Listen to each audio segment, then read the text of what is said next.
അനധികൃതമായി പ്രവർത്തിച്ചു വരികയായിരുന്ന കന്നുകാലി ഫാമിൽ നിന്ന് മാലിന്യം പുറത്തേക്കൊഴുക്കിയതിനെ തുടർന്ന് കർശന നടപടിയുമായി പഞ്ചായത്ത് അധികൃതർ. കോഴിക്കോട് പെരുവയൽ പഞ്ചായത്തിലെ പേരിയ കോഴിച്ചിറയിലെ കന്നുകാലി ഫാമിനെതിരെയാണ് നടപടി സ്വീകരിച്ചത്. ഫാമിലെ മുഴുവൻ കന്നുകാലികളെയും പിടിച്ചെടുത്ത് ലേലം ചെയ്തു. പ്രദേശവാസികൾ പരാതിയുമായി രംഗത്ത് വന്നതിനെ തുടർന്ന് 2 മാസം മുമ്പ് തന്നെ ഉടമയ്ക്ക് രേഖാമൂലം മുന്നറിയിപ്പ് നൽകിയിരുന്നതായി പഞ്ചായത്ത് പ്രസിഡന്റ് സുബിത തോട്ടാഞ്ചേരി പറഞ്ഞു. ലൈസൻസ് ഇല്ലാതെയും അശാസ്ത്രീയമായ രീതിയിൽ ഫാമിൽ നിന്നുള്ള മാലിന്യങ്ങൾ കൈകാര്യം ചെയ്തുമാണ് സ്ഥാപനം പ്രവർത്തിച്ചിരുന്നത്. മുഴുവൻ കന്നുകാലികളെയും ഫാമിൽ നിന്ന് മാറ്റണമെന്ന് ആവശ്യപ്പെട്ടിരുന്നതായും പ്രസിഡന്റ് പറഞ്ഞു. മുന്നറിയിപ്പ് കാലാവധി കഴിഞ്ഞപ്പോഴാണ് പഞ്ചായത്ത് പ്രസിഡന്റും സെക്രട്ടറിയും ഉൾപ്പെടെയുള്ള ഉദ്യോഗസ്ഥ സംഘം മുന്നറിയിപ്പ് കാലാവധി കഴിഞ്ഞപ്പോഴാണ് പഞ്ചായത്ത് പ്രസിഡന്റും സെക്രട്ടറിയും ഉൾപ്പെടെയുള്ള ഉദ്യോഗസ്ഥ സംഘം നടപടിയുമായി മുന്നോട്ട് വന്നത്.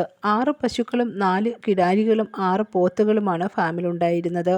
ഇവയും മുഴുവനും പഞ്ചായത്ത് അധികൃതർ പിടിച്ചെടുത്ത് ലേലത്തിൽ വിറ്റു. വിവരമറിഞ്ഞ് പോലീസും സ്ഥലത്തെത്തിയിരുന്നു. കന്നുകാലികളെ ലേലം ചെയ്തത് കൂടാതെ ഉടമയിൽ നിന്ന് പിഴ ഈടാക്കാനും തീരുമാനിച്ചിട്ടുണ്ട്. News desk press Malayalam.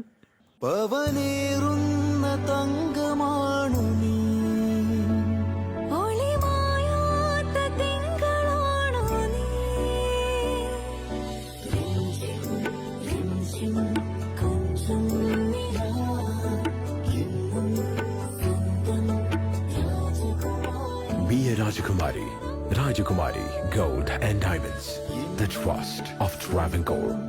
Rajakumari.